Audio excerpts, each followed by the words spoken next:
Tudo bem, pastor? Como é que o senhor tá? Tudo bem, graças a Deus. Rapaz, cada vez que eu te vejo, você fica mais bonito, hein? Que isso, pastor? Rapaz, Será que é a câmera? Obrigado, pastor. Será que é a Pastor, câmera, o foco da ganhei câmera? meu dia. Ganhei meu dia. Rapaz, ganhei meu dia. eu te acompanho lá pelas redes sociais lá. Você é estiloso. Obrigado, Poxa. pastor. Obrigado. É porque eu tô emagrecendo. Quando eu crescer, eu quero ser igual você. Pastor. Para que eu não sei receber elogio, pastor. Para que eu não sei receber elogio, pastor. Para com isso. Mas tudo tranquilo, né? Tudo bem. Vocês acham que o tema de hoje é fácil, é mais ou menos, é tranquilo? Eu acho difícil. Um pouco difícil. Parece simples, mas é complicado. Vamos tentar, né? Vamos tentar. Eu sou o menor da casa. O pastor Sanderson aqui vai fazer as honras hoje aí. Vamos tocar a bola, dois toques na bola lá. Pra gente conseguir desenvolver bem o assunto. Então vamos que vamos, porque eu só tô aqui para aprender, né? Só vamos ficar aqui só para absorver aqui os conhecimentos. A gente tá falando aqui de um tema que tem a ver com a questão de negar a Cristo, né? E ao longo da conversa a gente vai entender que momentos da nossa vida ou com quais atitudes que nós que nós fazemos, tanto consciente quanto inconscientemente, a gente acaba negando a Cristo. Mas quando a gente fala essa questão de negar, a gente lembra do clássico Pedro, né? Esse foi o que literalmente negou a Jesus. Você procurar na Bíblia toda, todo mundo vai lembrar do Pedro. Não, foi Pedro. Ele negou a Jesus, né? Negou 3 vezes quando ela cantou. Quando ela cantou 3 vezes, ele negou. E quando a gente olha para essa questão, a gente pensa da seguinte forma: mas o que levou Pedro a negar Jesus naquela circunstância? Será que se a gente analisar, a gente pode entender que o medo, talvez a incerteza, a insegurança, são coisas que podem influenciar, talvez, nessa questão que influenciou Pedro a negar Jesus? Será que foi o medo? O que influenciou, talvez, naquele momento, Pedro a negar a Cristo? O que vocês acham? Eu acho que um principal fato de Pedro ter negado a Cristo é porque ele não era convertido ainda. Ele não tinha se convertido, não tinha tido encontro real e verdadeiro com Jesus. Por isso que Jesus vai dizer lá no Evangelho de Lucas, capítulo de número 21, versículo 30, 32, se não me falha a memória, diz que Jesus disse assim para Pedro: Pedro, o diabo me impediu para se andar contigo como se irando o trigo, mas para que a tua fé não venha desfalecer, eu roguei por ti. Aí no versículo abaixo ele diz assim, mas quando tu se converteres, vai e diga aos seus irmãos. Apesar de Pedro andar com Jesus, ser um discípulo, ter visto os milagres, as maravilhas que Jesus havia feito, em contrapartida, Pedro também exercia um temperamento muito forte, muito impulsivo. Ele falava aquilo que tinha que falar, ele não pensava antes de falar, o que vinha na mente dele, na boca dele, ele falava. Certa feita, alguns dos discípulos pediu para Jesus pedir que Pedro tirasse uma espada que ele carregava na cintura. Jesus falou assim: do que adianta eu pedir ele para tirar a espada na cintura se no coração dele tem outra? Então, o real motivo de Pedro ter negado Jesus ali é porque ele não tinha tido uma experiência real com Cristo, não tinha se convertido. O que é se converter?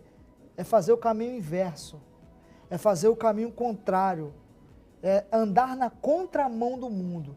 Nós que somos cristãos, servos de Deus, somos crentes de Jesus, a gente faz a contramão do mundo, a inversão do mundo. O mundo diz que sim, a gente diz que não. O mundo fala que pode, a gente diz que não pode. O mundo diz que é legal, a gente diz que não é legal. Então, Pedro, naquele momento que ele tem a consciência de ter negado a Jesus, e a Bíblia diz que ele chora amargamente, eu creio ali que foi uma ação do Espírito Santo de Deus que fez ele lembrar do ato que ele tinha cometido, e automaticamente, naquele momento ali, eu creio que ele se converte, ele tem um real encontro com Deus.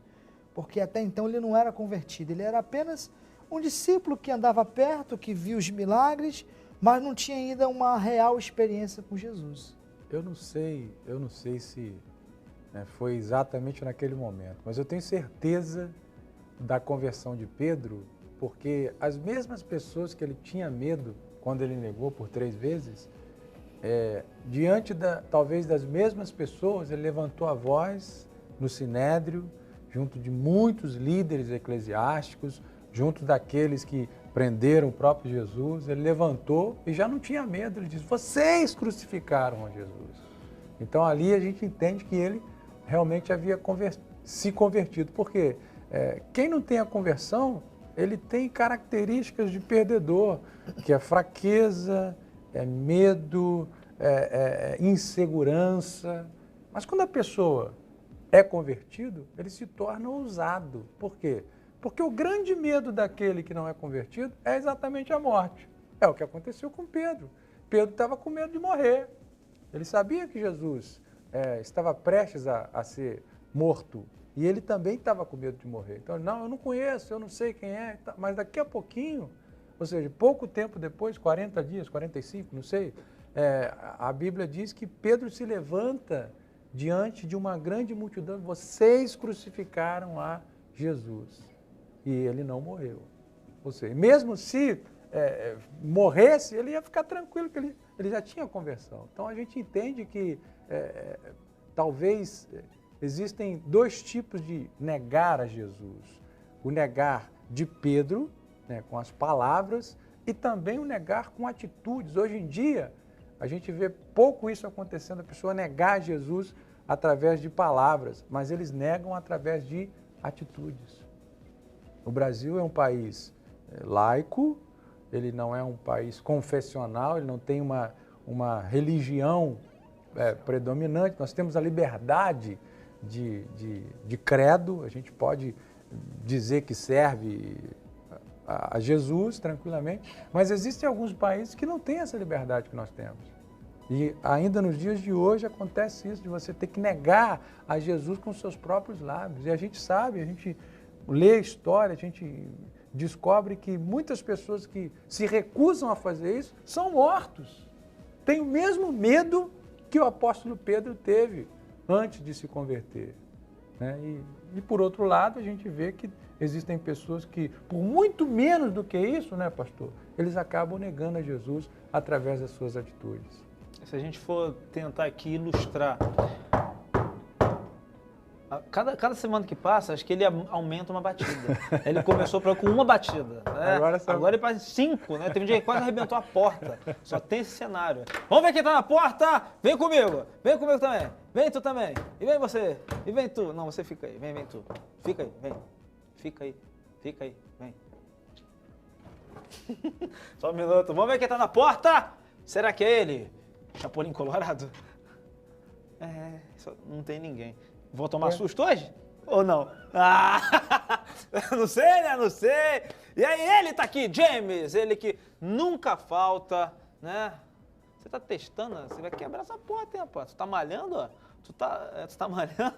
Tu tá ficando forte. O que você trouxe pra gente aí, ô James? Ainda bem, eu não tô comendo isso tudo não, porque se eu comesse todo dia que você traz... não, eu sei que é pra eles. Eu sei que é pra eles, tá? Eu vou oferecer. James, brigadão, cara. Tudo tranquilo?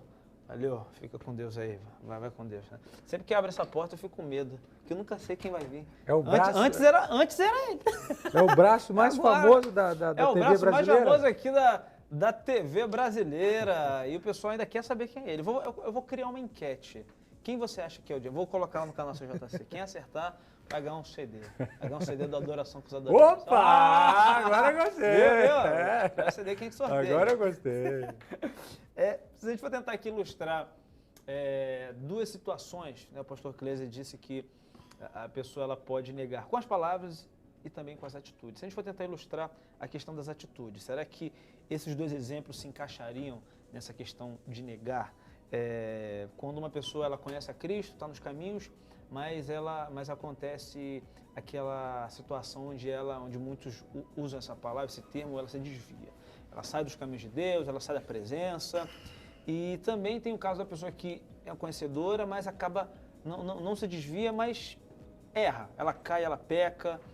Esses dois exemplos, será que eles caracterizam, a gente pode encaixar talvez neles essa questão do negar a Cristo, seja algo de momento, seja algo definitivo, não quero mais servir a Cristo, ou eu pequei, eu errei, será que isso se encaixa nessa questão de negar a Cristo ou não? O que vocês acham? Negar a Cristo, como o pastor disse, de duas hipóteses, duas formas. com as suas palavras e com as suas atitudes.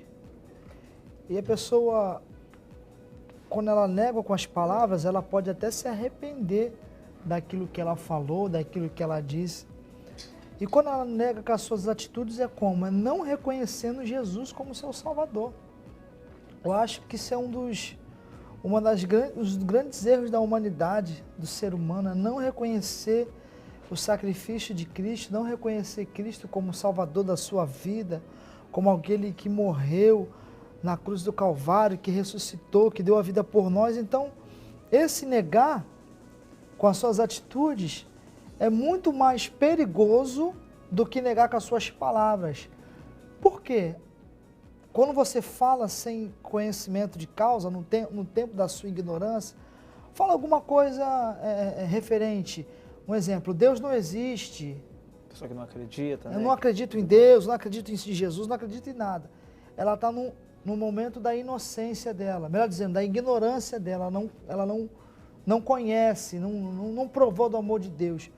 Mas quando a pessoa já conhece o amor de Deus, já provou, já vivenciou, que diz a carta aos Hebreus, do capítulo 6, que aqueles que um dia foram, provaram do amor de Deus, aqueles que um dia foram renovados pelo sangue da nova aliança, esses retrocederam, esses voltaram. A Bíblia diz assim, que é impossível que eles voltem ao caminho novamente. Esse versículo é debate para muitos teólogos interpretar esse versículo. Mas eu entendo o seguinte, que é muito perigoso uma pessoa que uma vez serviu a Deus, provou das maravilhas, provou da glória do Senhor, das revelações do mundo vindouro, como diz a carta aos Hebreus, né? E eles negaram a fé, eles voltaram atrás. É muito difícil isso, é muito complicado porque... Pastor, eu vou cortar o senhor. Na volta do intervalo, você explica pra gente por que é tão difícil essa questão, tá bom? Mas é depois do nosso intervalo, então se você tá curtindo a conversa, tá aprendendo assim como eu, não sai daí não que a gente volta já.